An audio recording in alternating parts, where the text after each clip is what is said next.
यहां मौजूद आप सारे मेरे आदरणीय बुजुर्ग, मातृशक्ति, मेरे नौजवान साथी, आप सभी को मैं यादविंदर शहीद भगत सिंह परिवार की तरफ से जय घोष करता हूं। किसान एकता, किसान एकता, किसान एकता। और आज उन संघर्षकारी बलिदानी किसानों को हम याद करने के लिए इकट्ठा हुए हैं। मैं बोलूंगा शहीद किसान योद्धा, तो आप लोग कहिएगा अमर रहे। शहीद किसान योद्धा, शहीद किसान योद्धा, शहीद किसान योद्धा।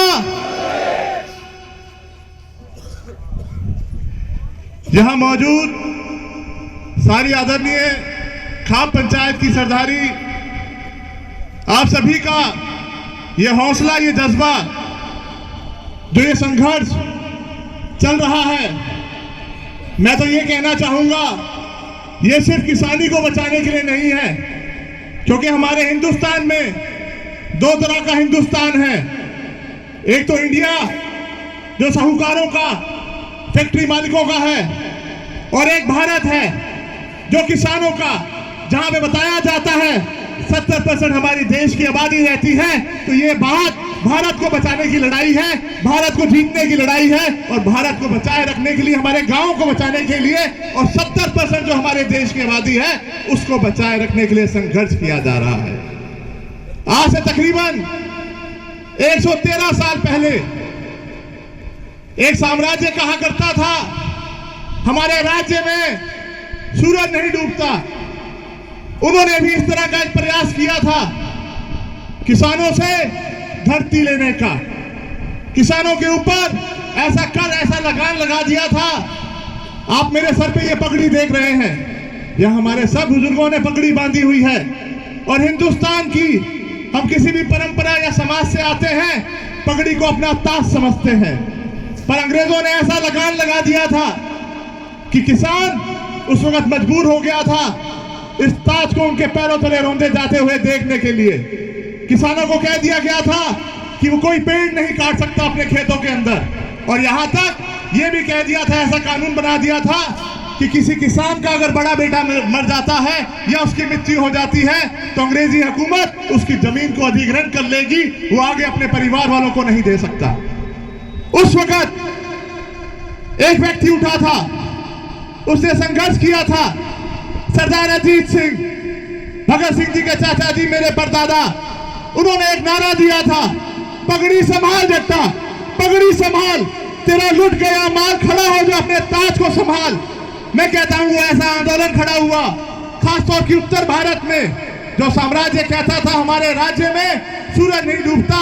मैं कहता हूं उन्होंने इस धरती पुत्रों को छेड़कर ऐसा कर्म कर दिया था कि उनको हिंदुस्तान ने क्या सूरज का डुबोया, हिंदुस्तान से भी भार भगा के दे दिया था। तो मैं कहना चाहूंगा वो तो गोरे थे जो कहते थे हमने दुनिया जीती हुई है, यहां तो अपने ही लोग हैं, काले अंग्रेज हैं।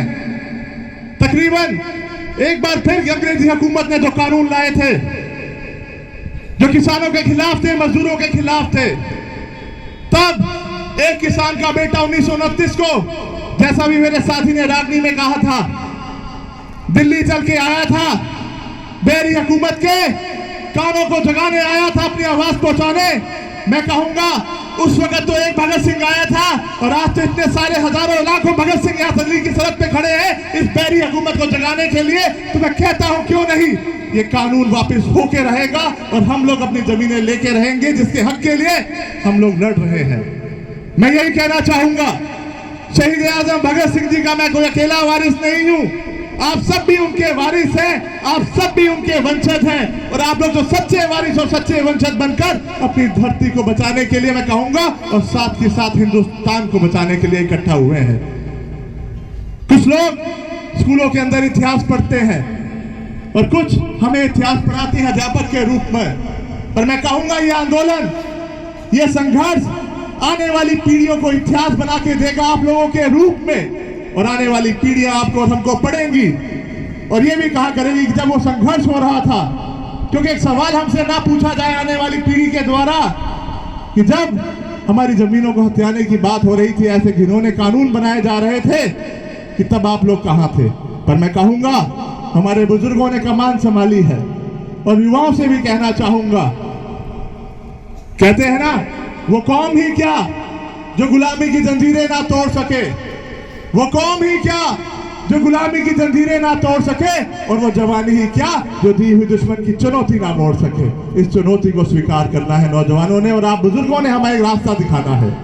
उस वक्त के हमारे पूर्वजों ने संघर्ष किया था, आज आपके और मेरे पास विरासत के रूप में हमारी पूंजी, हमारी जमीनें हैं। उसी संघर्ष को, उसी इतिहास को दोहराने की बात है। हम लोग उनके वंशज हैं, उन वीरों के वंशज हैं। तो मैं यही कहना चाहूंगा, भगत सिंह परिवार की 5-5, 6-6 पीढ़ियां नाइंसाफी के खिलाफ लड़ती रही है, उसी तरह मैं भी आपके साथ खड़ा हूं, कंधे से कंधा मिलाकर अपनी आखिरी सांस तक, जब तक ये कानून वापस नहीं हो जाते और हम लोग जीत नहीं जाते। यादविंदर सिंह भगत सिंह परिवार के रूप में हमेशा हमेशा आपके बीच में रहेगा।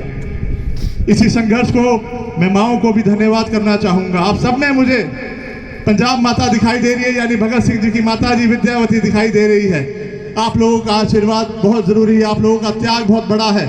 मैं कहूंगा पूरी दुनिया आज हिंदुस्तान को देख रही है, और साथ के साथ संयम जरूर रखिएगा, क्योंकि 116 दिन की भूख हड़ताल भगत सिंह जी ने जेल में दी थी। और यहां से मैं इस मंच से कहता हूं, इस हुकूमत को, आप लोग सरफरोश बन के निकले हुए, कहते हैं ना, बसंती रंग त्याग का रंग बांध के निकले हुए हैं।